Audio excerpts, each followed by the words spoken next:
Boa noite. Boa noite. Em meio a atrasos, Alckmin afirma que vai romper contrato com o consórcio responsável por obra do metrô. Operação Lava Jato, o ministro da Justiça confirma reunião com advogados de empreiteira investigada. Em meio à crise de abastecimento, comerciantes sofrem com prejuízos de alta de custos. Sistema Cantareira tem nova alta, mas a situação do reservatório ainda é crítica. Carnaval da discórdia, moradores da Vila Madalena reclamam da violência no bairro durante as festas.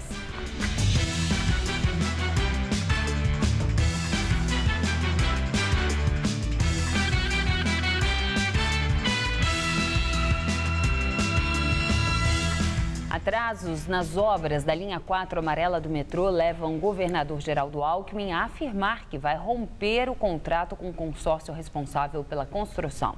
O grupo de empreiteiras deveria ter entregue mais de 30 quilômetros da linha no final do ano passado, mas cumpriu só um terço do contratado.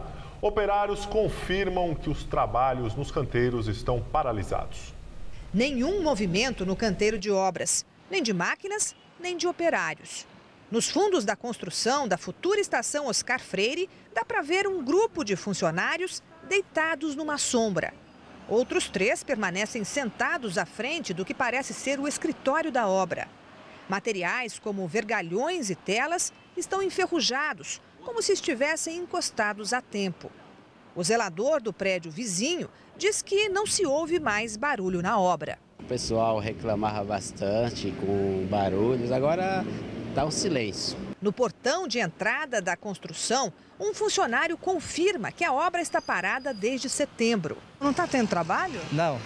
Está parado? Tá, 5 meses já. Nós vai para 6 meses agora. Ainda fica aí parado, bate cartão e passa o dia inteiro aí, sem fazer nada. O que tinha de peça aí, ferramenta, tipo alugada, já vieram buscar. Hoje, o governador Geraldo Alckmin ameaçou rescindir o contrato com o consórcio Isolux Corsan Corvian, caso a construção não seja retomada até o fim deste mês. Acontece que a empresa não tem condição de tocar a obra. Ela assumiu um preço e, por questão de capital, não consegue tocar a obra. Para entregar uma já foi uma dificuldade. Nós comunicamos já ao Banco Mundial, o BIRD, para fazer a rescisão contratual.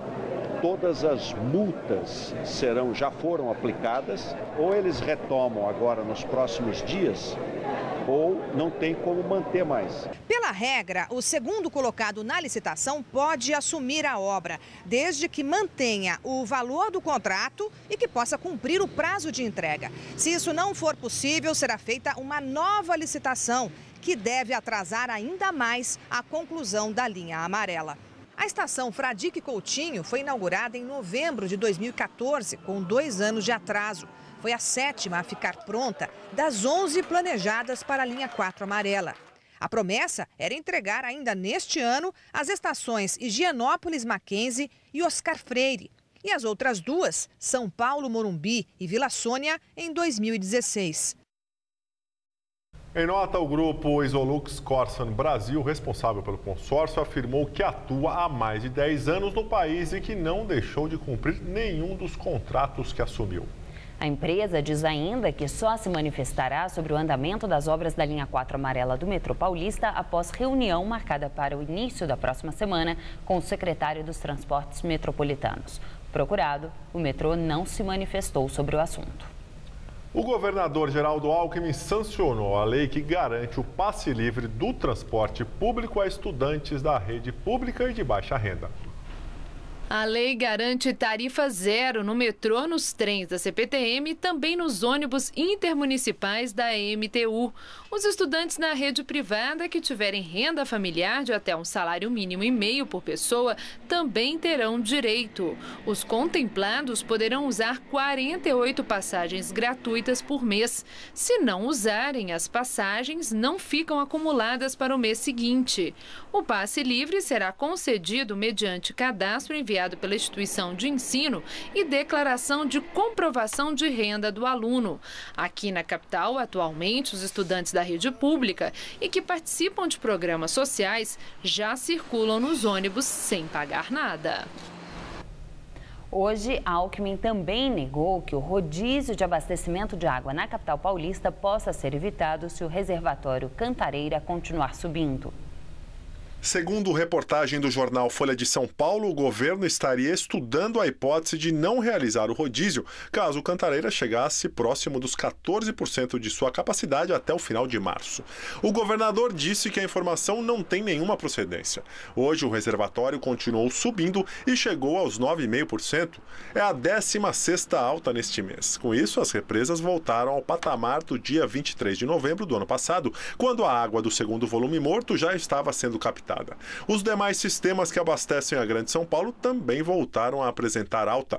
O Alto Tietê, segundo maior em capacidade de armazenamento, subiu e opera com 17,2%, e o Guarapiranga está com 56,8%. E a crise de abastecimento vem afetando diretamente os comerciantes. Setores como os de alimentação e serviços relatam queda no faturamento e aumento de custos. Há 10 anos no comando do restaurante no centro de São Paulo, Luiz conta que nos últimos meses teve de tomar medidas emergenciais para driblar a falta d'água. Problema que, na maioria das vezes, tem pegado o chefe de cozinha de surpresa. De nós abrirmos o restaurante na parte da manhã e não ter água na torneira. E não só isso, não chegar a água na torneira.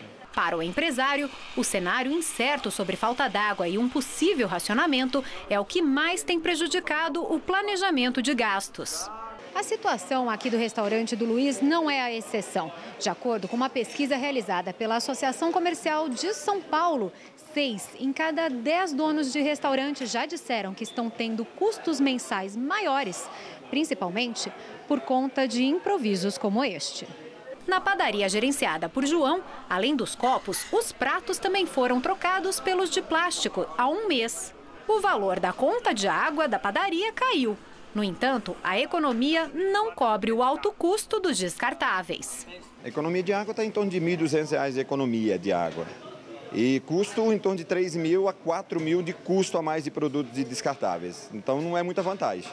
O estudo, feito com 438 empresas, revelou impactos variados em cada segmento.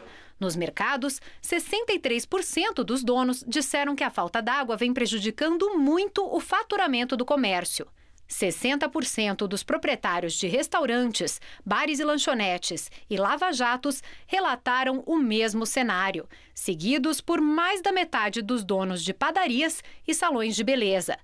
O economista-chefe da Associação Comercial relata que a crise não tem causado ainda um número expressivo de demissões ou fechamento de comércios. Se esse cenário for um cenário para 2 anos, para 3 anos, ou mesmo por mais um ano, a hora que entrar o inverno aí, que acaba o período de chuvas, muitos vão ter que tomar medidas mais drásticas. Hoje voltou a esquentar e choveu de forma isolada na Grande São Paulo. Para os próximos dias, a tendência é que o calor aumente. Vamos ver como fica o tempo nesta sexta-feira em todo o estado de São Paulo com Mariana Armentano. A sexta-feira será típica de verão em quase todo o estado de São Paulo, com sol, calor e pancadas de chuva.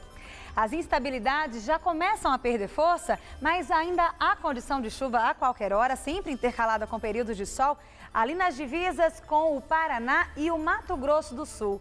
Já nas outras regiões do estado, incluindo a Grande São Paulo, o sol predomina e, se chover, será na parte da tarde. E como essas pancadas são aquelas típicas de verão, associadas ao calor e à alta umidade do ar, elas podem ser fortes, porém rápidas e localizadas. Aqui na capital, nessa madrugada, mínima de 21 e máxima à tarde na casa dos 29 graus. Já na cidade de Presidente Bernardes, no oeste do estado, máxima de 31 graus com chuva a qualquer hora do dia. Só no litoral norte é que o sol brilha forte e não há previsão de chuva. Em Ubatuba, a máxima prevista é de 36 graus. Durante o carnaval, moradores da Vila Madalena montaram uma central de monitoramento para flagrar crimes durante a folia. As imagens também mostram atos de vandalismo. As paredes foram pichadas durante o carnaval. O imóvel na Rua Fidalga, na Vila Madalena, foi um dos que sofreram ações de vandalismo nos últimos dias. 99% dos imóveis da Vila Madalena foram pichados, foram invadidos para sexo, para consumo de droga. Segundo a subprefeitura de Pinheiros, 67 blocos passaram pela Vila Madalena, de um total de 300 espalhados pela cidade. Uma pesquisa encomendada pela SP Tours constatou que a festa foi aprovada por 90% dos foliões. Mas, segundo o presidente da Associação de Moradores, os problemas dos carnavais passados se repetiram. Tem problemas de barulho, os vândalos ainda fazem xixi. Então você precisa limitar essas coisas. Tem que ter regra, tem que respeitar os moradores, entendeu? Tem que cumprir as leis. Uma das soluções dos moradores aqui do bairro foi a instalação de uma central de monitoramento. Os próprios moradores bancaram o projeto e instalaram 10 câmeras espalhadas aqui pela Vila Madalena, onde é possível visualizar, por exemplo, veículos, ambulantes. A ideia é expandir este trabalho para o carnaval do ano que vem. A central foi montada dentro de um contêiner na calçada. 24 horas por dia, funcionários de empresas terceirizadas passavam informações à polícia e à CET. Após a dispersão dos blocos na terça-feira, houve confronto entre a polícia e um grupo que se recusou a desocupar as ruas após o horário estabelecido pela prefeitura. Uma moradora gravou quando garrafas são arremessadas contra sua residência. Nas imagens, é possível ver ainda um homem quebrando uma caixa para usar a madeira. Para o subprefeito de Pinheiros, este foi um incidente isolado e provocado por um público diferente do habitual. Uma certa aglomeração de rua que ocorre mais tarde da noite em um perímetro ali na Vila Madalena, que é uma situação, uma espécie de festa espontânea de rua, que não tem as qualidades que o carnaval de rua tem. É uma bebedeira a céu aberto, com um som improvisado. E também, segundo a prefeitura, 395 toneladas de resíduos foram recolhidas durante os desfiles no sambódromo do AMB e no entorno. O lixo também foi retirado de eventos realizados por blocos de rua nas regiões da Vila Madalena, Lapa, Sé, Penha e Butantã. Criminosos em fuga batem em 4 carros na Marginal Tietê. O acidente aconteceu próximo à ponte do Tatuapé, na zona leste de São Paulo. Segundo a Polícia Militar, os criminosos teriam sequestrado um casal no bairro da Penha. Os policiais que faziam patrulhamento na região foram avisados da ocorrência e conseguiram localizar o veículo ocupado pela dupla, dando início à perseguição. De acordo com a PM, os criminosos saíram do carro atirando e os policiais revidaram. Um dos bandidos foi baleado e encaminhado a um pronto-socorro da região. Um outro acabou sendo detido. Ministro da Justiça, José Eduardo Cardoso, admite que conversou sobre o suposto vazamento de informações da Operação Lava Jato no encontro que teve com advogados da empresa Odebrecht no último dia 5. Cardoso afirma que, na reunião, os advogados reclamaram que a Polícia Federal não estaria apurando o vazamento ilegal de informações do caso. A Polícia Federal é um órgão ligado ao Ministério da Justiça, coordenado por Cardoso. O ministro disse que recebeu uma representação da defesa da empresa e que já encaminhou o assunto para apuração da própria Polícia Federal. O encontro de Cardoso com a defesa da construtora gerou críticas do juiz Sérgio Moro, responsável pela condução dos processos. Em entrevista à Globo News, Cardoso afirmou ainda que ficou magoado com as críticas e insinuações do juiz. E o presidente da Câmara dos Deputados, Eduardo Cunha, do PMDB do Rio de Janeiro, marcou para a próxima quinta-feira, dia 26, a instalação da nova CPI da Petrobras. Com isso, os partidos terão uma semana para indicar os membros que irão participar da comissão. No total, serão 27 titulares, mais os suplentes. PT e PMDB ainda não indicaram os nomes que irão compor a CPI. Esta será a primeira CPI após a posse dos novos deputados e senadores. No ano passado, funcionaram no Congresso 2 CPIs sobre a Petrobras. E agora vamos ao comentário de política com José Neumann e Pinto. Alguma coisa estranha, Ana, porque o Zé Eduardo Cardoso não admitiu que tinha encontrado o Sérgio Renault e depois reconheceu que encontrou na antessala. Depois não admitiu que conversava sobre o problema da Lava Jato. E aí, depois que saiu o artigo da advogada Dora Cavalcante, que disse que foi lá conversar sobre esse negócio de vazamento, ele contou essa nova versão. O ministro da Justiça fica dando uma versão atrás da outra. Olha, é melhor esperar qual é a próxima versão dele amanhã, né? Pois é, Dora, que não é a rainha do frevo e do maracatu, do Dorival Cavalcante, família ilustre, né, de uma nobreza pura pernambucana, escreveu denunciando a desmoralização da defesa no Estado Democrático de Direito do Brasil. Uma conversa semelhante à de Márcio Tomás Bastos, que é mestre dela, mestre de Sérgio Renaud, mestre de Zé Eduardo Cardoso, na época do Mensalão. Agora, eu estou preocupado mais com outra coisa.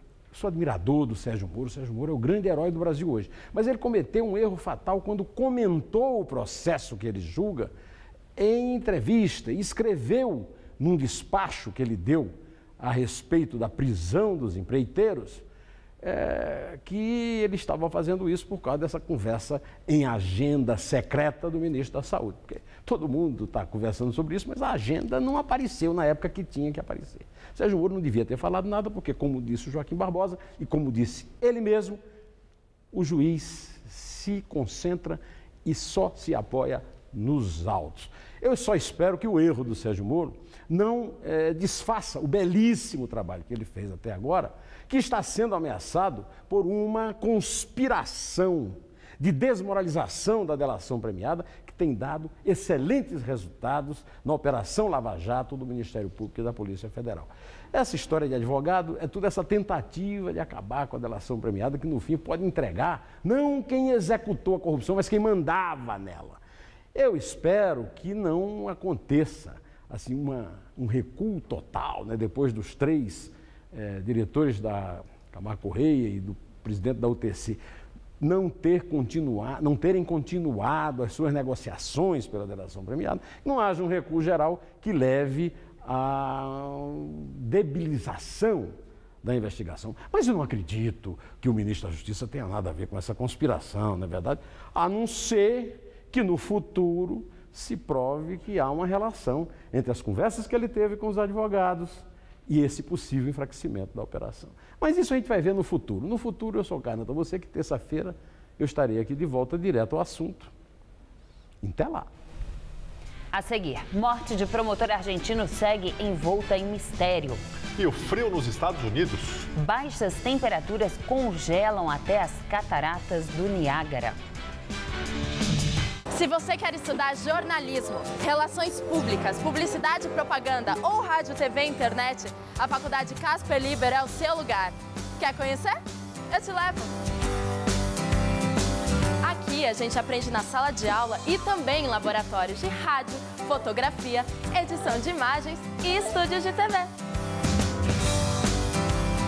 Você também pode colaborar em revistas, sites, programas de TV e rádio laboratoriais. E tem oportunidade de estágio dentro da Fundação Casper Libero. São mais de 60 anos de tradição numa localização incrível. Faculdade Casper Libero, formando os melhores profissionais da comunicação. Quer saber mais?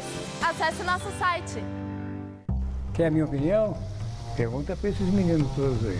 Foi difícil? Viram? Quer uma dica? Estão impressionados? Produção, olha aqui, um verdadeiro jornalista, independente da idade, da época, precisa ter curiosidade no sangue. Vem comigo, todo domingo, 11h30 da noite. Oferecimento Faculdade Casper Libero, formando os melhores profissionais da comunicação.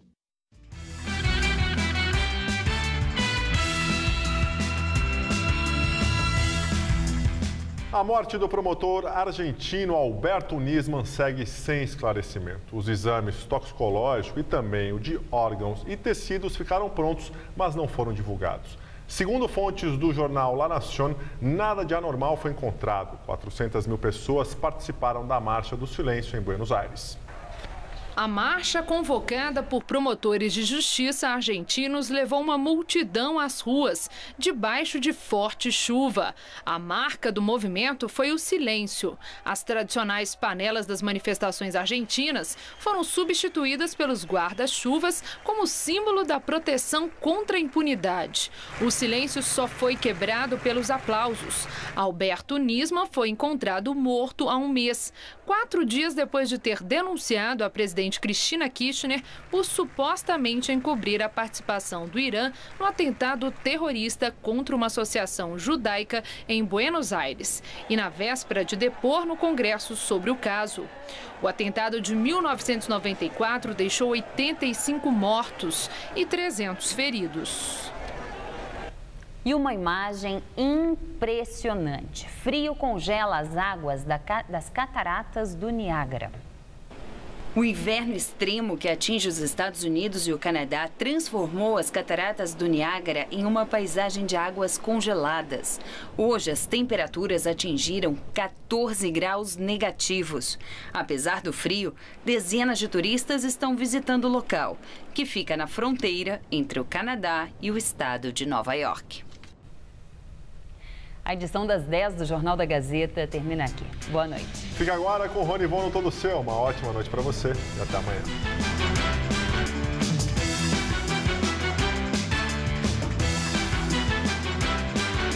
Logo mais 11h30 da noite, conheça o Flybird, o esporte que é a sensação do verão com o Hoje Tem. Assista agora, Todo Seu.